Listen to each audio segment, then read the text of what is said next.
चलिए बढ़ते हैं आज की कहानी की ओर।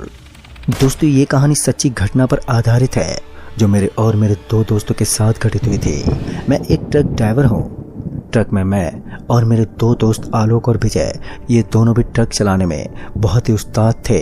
दरअसल हम तीनों को जयपुर से भोपाल की ओर निकलना था, जो कि 555 किलोमीटर दूर था, तो हमें सुबह ही निकलना पड़ा और आज ट्रक आलोक चला रहा था।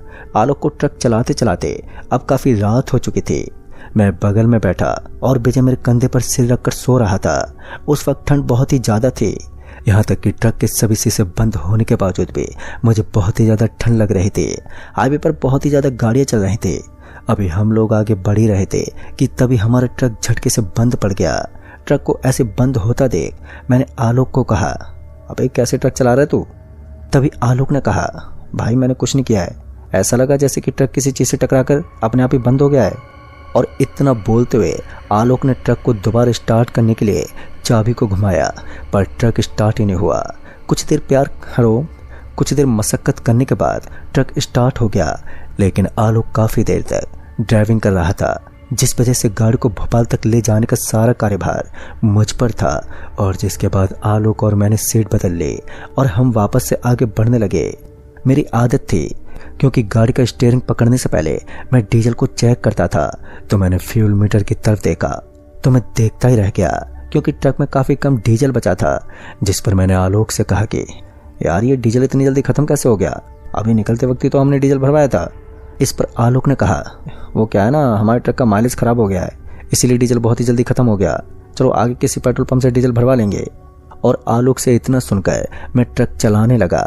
अब तक रात काफ़ी हो चुकी थी और हाईवे पर बहुत ही ज़्यादा गाड़ियाँ चल रही थी, वो भी दिखाई नहीं दे रही थी।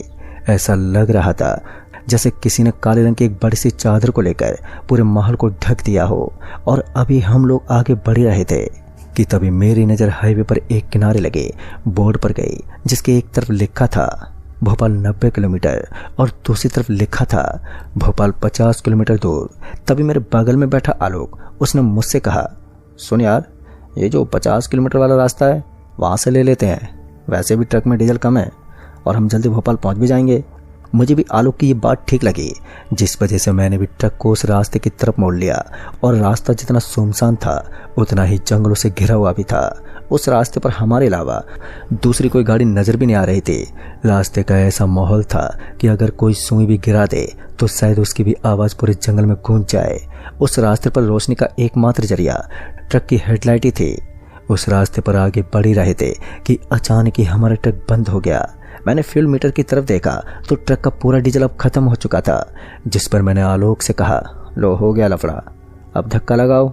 मेरी बात सुनकर आलोक ने बगल में सो रहे विजय को जगाया। विजय को सारी बात बताई और वो दोनों ट्रक से उतरकर अब धक्का लगाने लगे। क्योंकि हम इस रास्ते पर पहली बार ही आ रहे थे, इसलिए हमें इस रास्ते के बारे में कुछ भी मालूम नहीं था। किधर पेट्रोल पंप है और किधर ढाबा है, सब कुछ हमारे लिए एकदम नया और अनजान था।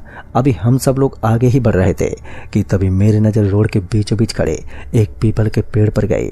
उस पेड़ को देखकर मुझे काफ़ी हैरानी हुई, क्योंकि वो पेड़ एकदम रोड के बीचों बीच खड़ा था। उस पेड़ के नीचे चौपाल बनी हुई थी, वहाँ पर कुछ रखा हुआ था, मगर इतनी दूर से साफ साफ दिखाई नहीं दे रहा था।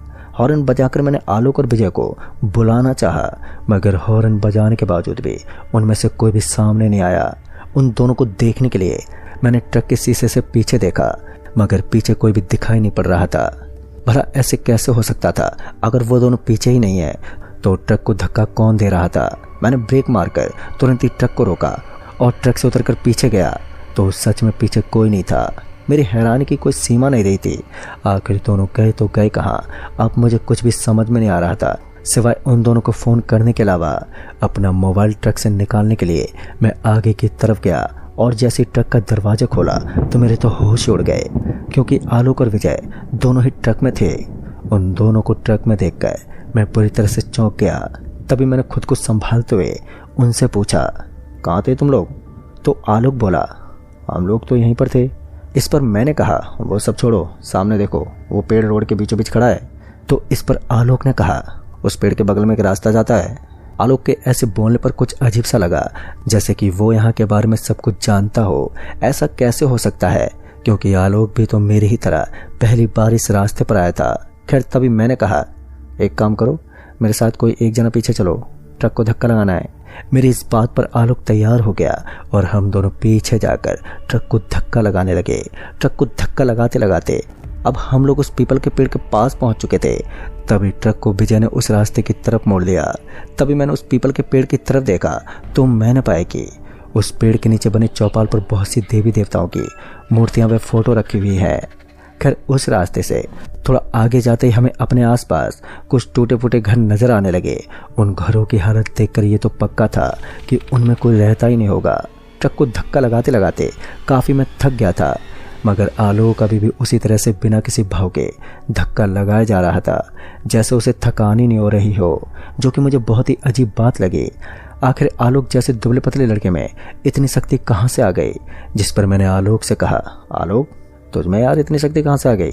और ये सुनकर आलोक बोला, मुझे तुम लोगों की तरह थकावट नहीं होती।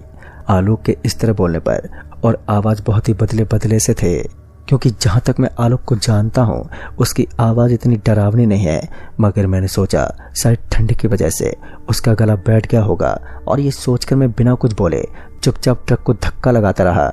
अभी मैं धक्का लगा ही रहा था कि तभी मेरे ऊपर वाली जेब से ज्यादा झुकने की वजह से मेरा मोबाइल जमीन पर गिर गया।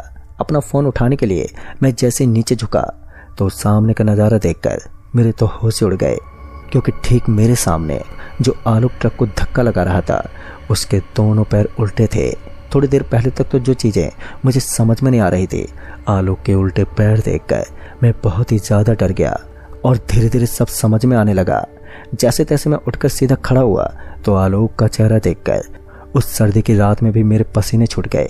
आलोक का चेहरा जो एकदम बदल गया था वो आलोक नहीं बल्कि कोई और था। मैं वहां से अपनी जान बचाकर भागने के लिए पीछे मुड़ा ही था कि तभी ठीक मेरे पीछे विजय खड़ा था।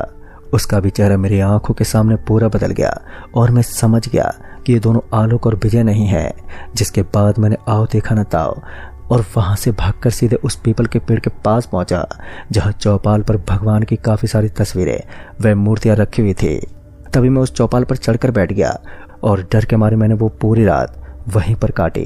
अगली सुबह उस रास्ते से निकलकर मैं हाईवे की तरफ जा रहा था कि तभी मुझे रोड पर आलोक और विजय दोनों बेहोशी की हालत में मिले। फिर मैंने उन्हें किसी तरह होश में लाया, मगर उन्हें कल रात की कोई भी बात याद नहीं थी। फिर बाद में हमें कहीं पता चला कि वो रास्ता भूतिया है और इसलिए उस रास्ते के अगल बगल जो घर थे वहां के लोग भाग गए और जाते वक्त उन्होंने ही उस पीपल के पेड़ पर भगवान की तस्वीरें व मूर्तियां रख दी थी। और शायद यही कारण है कि उस पीपल को काटा नहीं गया, ताकि वो रास्ता कभी चालू ही ना हो पाए। तो दोस्तों इस कहानी में बस इतना ही।